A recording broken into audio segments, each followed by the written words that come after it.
The Big 12 is going to have a better football product than the SEC and the Big 10 based on something that is obvious. Hear me out. This is Locked On Big 12.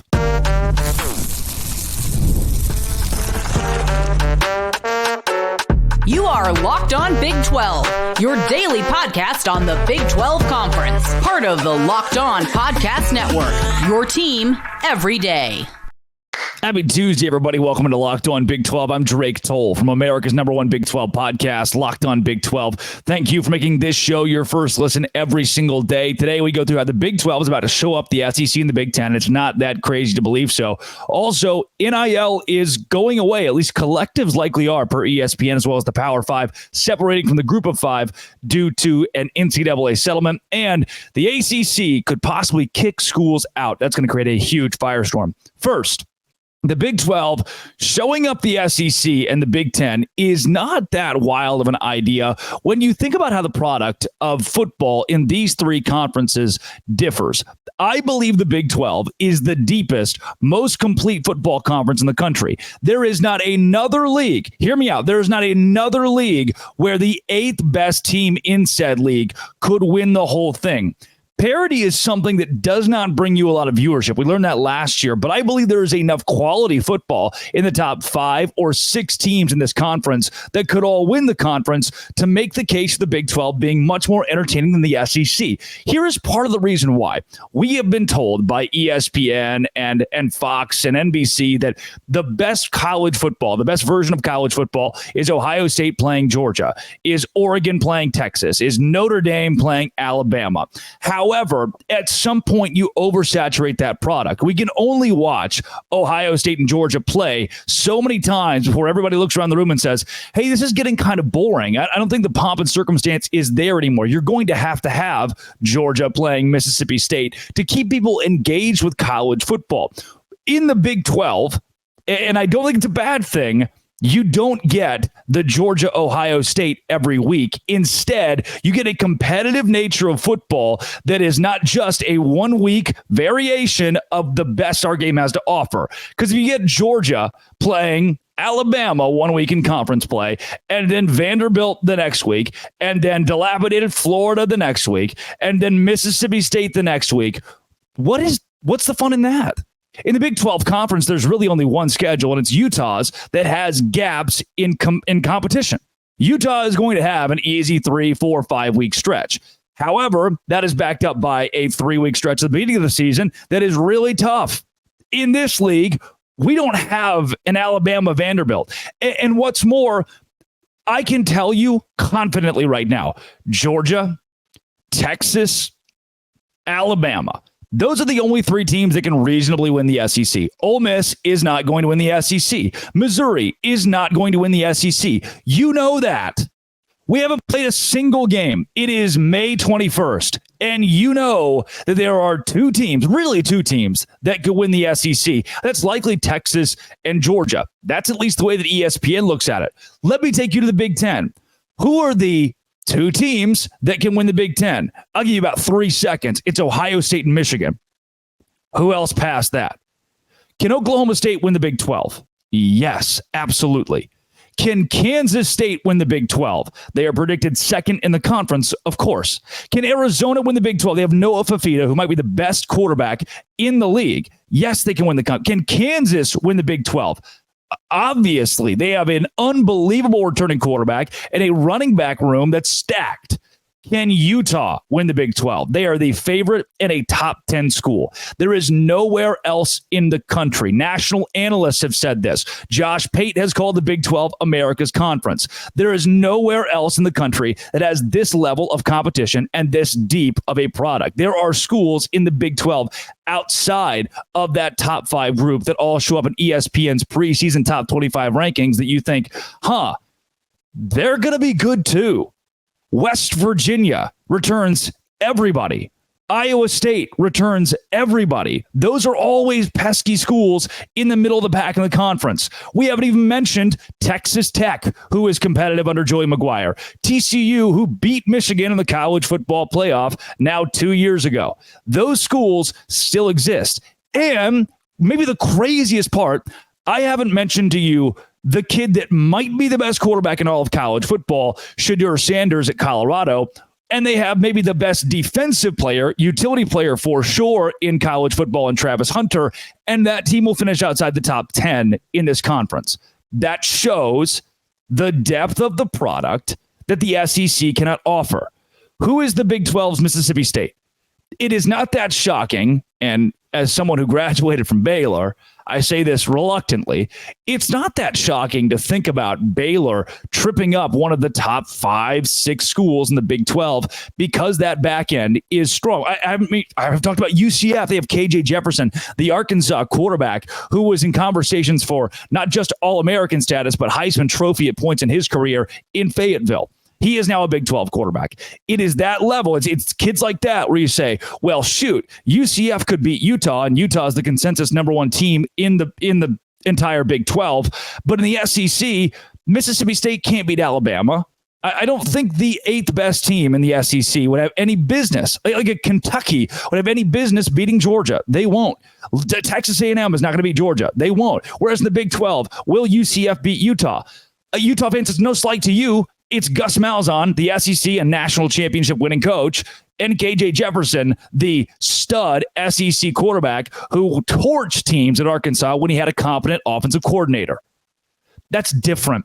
It's something you don't get in other leagues across the country. It's something the Big 12 is the only league that carries. I think the Big 12 is about to show up the SEC and the Big 10 when people start looking around and go, I think I'm tired of watching the curb stompings week in and week out. I think I'm tired of watching one team win by double digits in 11 of their 12 games. I don't want that product anymore. I want to see Kansas State and Iowa State duke it out in a 35-31 classic or a beautiful American snow game. That's what the Big 12 offers. And I think in the long run, it's going to be better than anything you get from the SEC and the Big 10. Is that generous? Possibly.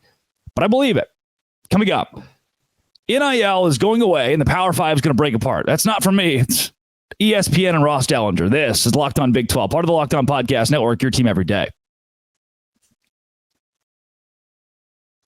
Today's show is brought to you by LinkedIn Talent Solutions. LinkedIn Talent Solutions is the reason that I have a serviceable to good to even great Twitter account with Locked On Big 12, because I said I need an intern to help run social media. And that's exactly what I found at LinkedIn Talent Solutions. LinkedIn isn't just a job board. LinkedIn helps you hire professionals who you can't find anywhere else, because 70% of LinkedIn users don't visit other leading job sites. On LinkedIn, 86% of small businesses get a qualified candidate within 24 hours.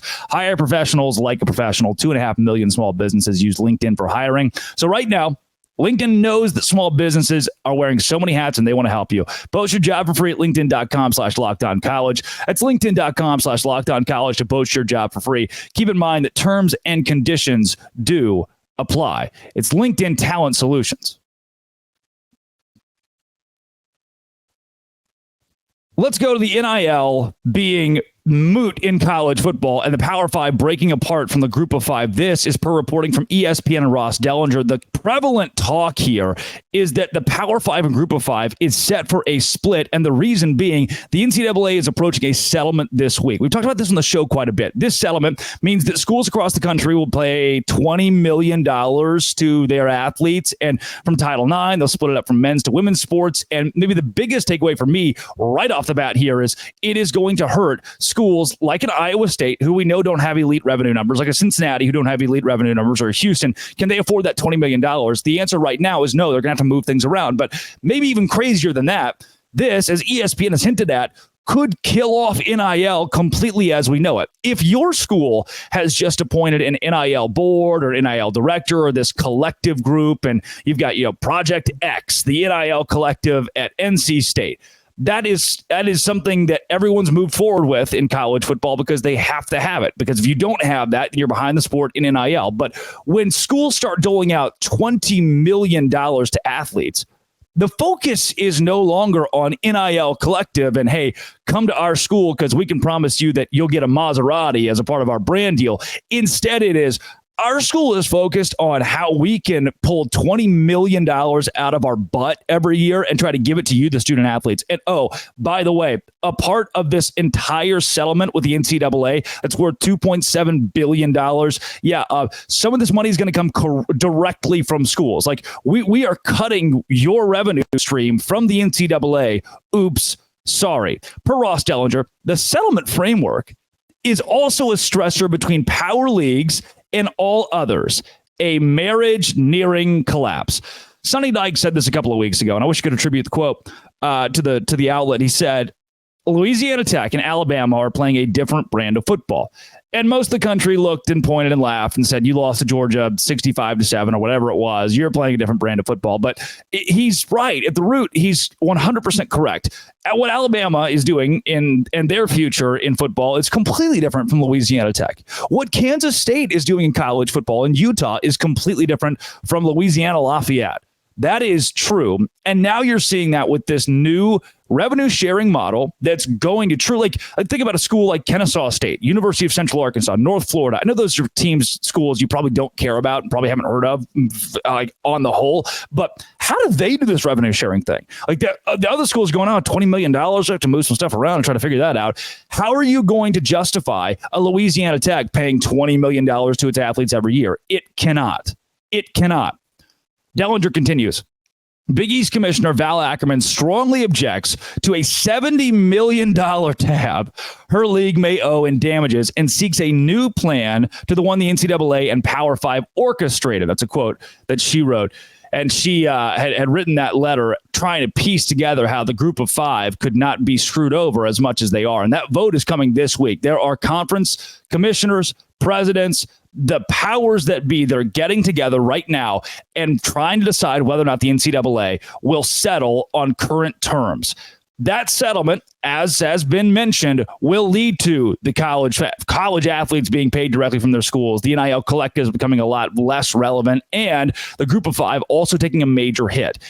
There's also a clause in here that says, in essence, the Power Five can do effectively whatever it wants. There's almost this self-governing aspect to where the NCAA wants to go in this settlement. And a part of that, in my opinion, is because Charlie Baker, the president, is losing he's losing all rapport and power. If you're the SEC, you're Greg Sankey. If you're Brett Yormark, you look at the NCAA and say, what a flippin' dumpster fire. Why are we here? What's the point of being an NCAA school, being an NCAA conference? These powers are asking themselves. And the response from the governing body of college athletics is, what if we created what's called autonomous conferences? What if now you Big Ten, you SEC, you Big 12, you Power 5, they're still using Power 5 because in these discussions, the Pac-12 still exists. And by the way, 12 Pac-12 presidents are going to meet this week, and it's going to be a super awkward Zoom call. It's kind of funny. Is that crass to be funny? I think it's funny. The crux of that is, you guys just kind of play on your own terms. The group of five can't. The group of five cannot. We can't. We don't know what to do with you. You don't have enough sway and power. And sorry, that whole deal about how like basketball is going to be still a big moneymaker and the Big East can survive off that. Not really sure if that's going to be a huge thing. Dellinger continues. The NCAA Board of Governors plans to meet Thursday when they are expected to review and potentially authorize the settlement as well, according to Ackerman's letter. Big East leaders are expected to further discuss the matter Tuesday from their league meetings in Florida, and College Sports Insider described this week as the most consequential in college sports history, as leaders not only approve the massive back pay terms, but also agree on a framework around a new model that will topple amateurism once and for all. No longer are there college athletes. Now they are professional athletes who go to college. That's the main thing to understand from this. As the Power 5 gets this autonomous moniker, and as the group of five goes away, and as now we pay our athletes directly from the school, I need you to know there's no such thing as amateur athletics at the collegiate level anymore. There are paid athletes who also go to college. Student athlete, not a thing. Paid athlete who goes to class is a thing. So when Dabo Swinney comes out and says, we're not going to do it like that around here, we have student athletes still. No, No, that's not how this works. Jim Phillips says, and this is per Dellinger as well, this is a seismic shift in college athletics. It's not a matter of if it's going to happen. It's not a matter of if it's going to happen. The settlement is here.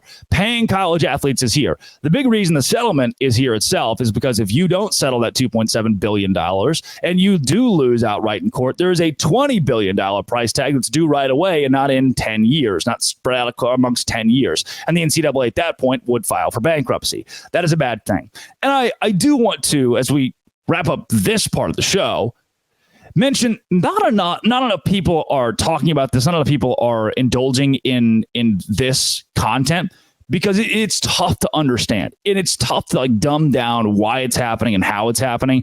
But in essence, what you need to know, the thesis of what you need to know from right here, from the research that's been done on my part, is the Power Five is taking a hit monetarily in a huge way. Everybody is, with the Power Five specifically, because now you know that you're going to have to pay $20 million per school to your student athletes. That is going to happen this week. NIL collectives. If you've just been appointed the director of NIL at a school, sorry, that is going to go away. The focus is going to become on how do we pay our athletes straight out of the pockets at the university. The group of five, it's splitting up. The autonomy amongst power conferences is the future of college athletics, and that does not include Louisiana Tech. There is no way to justify keeping everybody there together. And those are the three big points that I give you today, and it's going to change over the course of the week. It's going to be a wild week. Coming up, the ACC could kick schools out. What? This is Locked On Big 12, part of the Locked On Podcast Network, your team every day. Today's show is brought to you by FanDuel. Look, FanDuel is where I go every day to say, I wonder what this strikeout prop for Cole Reagans of the Kansas City Royals is. Or, hey, the Dallas Stars are playing a hockey game. I could bet on them to win the hockey game. Or the NBA. There were some Game 7s you can go to FanDuel and bet on. And right now, new customers get $150 in bonus bets with any winning $5 bet. That's right, bonus bets. Any winning $5 bet, 150 of them if you bet on spreads, money lines, player props, and more. Visit FanDuel.com/lockedon to make every playoff shot count. FanDuel is America's #1 sports book. Visit FanDuel.com. Bet on the Dallas Stars to win their upcoming series and go to the Stanley Cup Final. If you don't know what that means, that's fine. I still think it's going to happen. I don't even know if I know fully what it means, but FanDuel has got me covered with the Dallas Stars, and that $5 can turn into $150 in free play. FanDuel.com/lockedon today. Oh, here's an odd one from the ACC. They could not fall apart, stay together, but without the dead weight. I have talked to you about whether or not the Big 12 can move forward with the back half of the conference. Is there too much dead weight that this league is carrying? And on the whole, most Big 12 schools are safe because they've got enough revenue. In the ACC, that is different. This is a tweet that comes from inside the Big 12, and he does specifically ask to not be tagged in this. He's just passing something on from a website that's Mike Farrell Sports. And the concept here is that the big dogs, per Farrell, seek to consume the small pups. Pete Cordelli revealed that his sources are telling him the ACC is seriously considering the firing of low-revenue programs. Firing. Let's kick out schools that aren't Florida State, Clemson, North Carolina, Miami. As we look around the room, Jim Phillips, the commissioner, says, wait a second, if our product is not valuable enough, what if we shaved off the dead weight at the very end, and then we don't have to worry about the schools that are sucking up money from Florida State and Clemson, and now Florida State and Clemson can have more money. The schools mentioned in this, the schools mentioned in firing are Duke, Wake Forest, Boston College, and Syracuse, as the article writes, which are either not serious football schools or simply not able to generate enough revenue to compete legitimately with power brands. The only one in there that you could possibly push back on is Duke. Duke's the one you point out and you say, wait a second, basketball is profitable enough with Duke. They could make somebody happy, especially in that sport. The reason that Duke is not being considered as a team to stay in the NCAA, or in the ACC, they'll probably stay in the NCAA, is because the ACC did their experiment thing of being the best conference in college basketball. What if we created a basketball juggernaut and held on to that and hoped the basketball made us a whole lot of money? And it didn't. So if Duke only has basketball, then Duke cannot survive in the future of power college football. That's pretty cut and dry. So with Duke, Wake Forest, Boston College, and Syracuse, the 4 schools at the bottom of that conference from a revenue standpoint, and Duke had a really good year this past year in football, but historically football has been so bad that it's tough to justify holding on to them and hoping their football team is good so they make financial sense. Those 4 schools go, chaos ensues.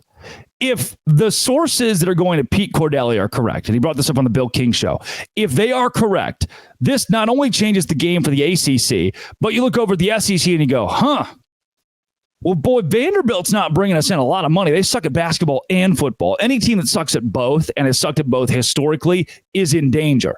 You look at the Big 12.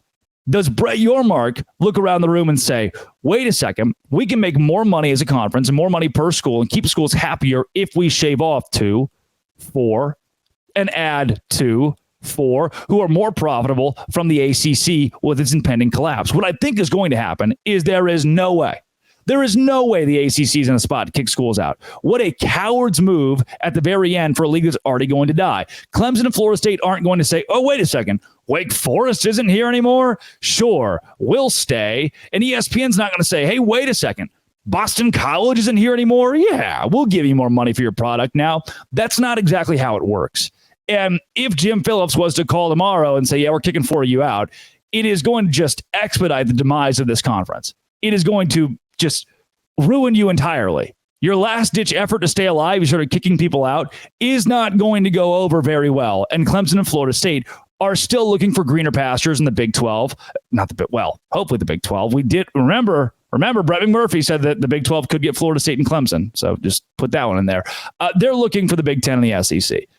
Can they go to those 2 conferences? It would be collusion, possible fraud if they were to have those conversations yet before officially leaving the ACC. But as it sits, there's a terrible TV deal in that conference. I don't think ESPN is going to change that if 4 teams are kicked out. That TV deal technically kind of runs through 2036, as we vaguely know, which is still just very up in the air. It's why Clemson's got lock and key the ESPN contract. And that in itself is contingent on ESPN keeping the contract alive past 2027. They can decide this coming February if they want to cut the conference as a whole.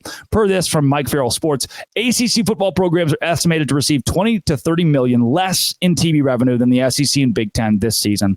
Thus, the ACC football powers argue they are falling behind the mega brands of the Big Ten and the SEC to the point of not being able to compete for national championships. And especially as you need more revenue to be able to pay directly your college athletes, you're going to have a long-term plan, a long-term alternative. And if that plan includes kicking teams out, at that point, it's a big if. Again, I don't think this is going to happen. But by gosh, the fact that it's on the table in the Big 12, you look at Cincinnati and you go, can we justify having you here? And these are not my words. These are the EADA revenue numbers. You look at an Iowa State and you say, can we justify having you here competitively? Look, I love Farmageddon. I love Iowa State in general. I think they are a Big 12 school through and through. A revenue standpoint, look at the bottom 4 schools in the league. You look at Iowa State and you say, can we justify having you here? Look at the financial turmoil at Arizona State and say, is it safe to have Arizona State in our conference? Go down to Houston and say, look, Houston, from a facility standpoint, from a football stadium standpoint to ticket sales and revenue overall, the EADA revenue numbers, can we trust you to be a viable member of this conference moving forward? The answer might be yes to all 4 of those. But if the precedent is set that you can kick people out, see you later, Purdue. See you later, Illinois. See you later, Northwestern. Goodbye, Vanderbilt. Goodbye, Mississippi State. There is no way that leagues, when it is set that you can start firing schools, will stay together in their current formats if it's more profitable to just say goodbye. Do I hope the Big 12 ever gets there? Of course not. I love the 16 teams we have. I do think it's the deepest product in college football. I really, really believe that. There are maybe even 10 teams that have brands enough or teams enough in 2024 to compete. That is unbelievably cool. However, competition is not always directly related to revenue.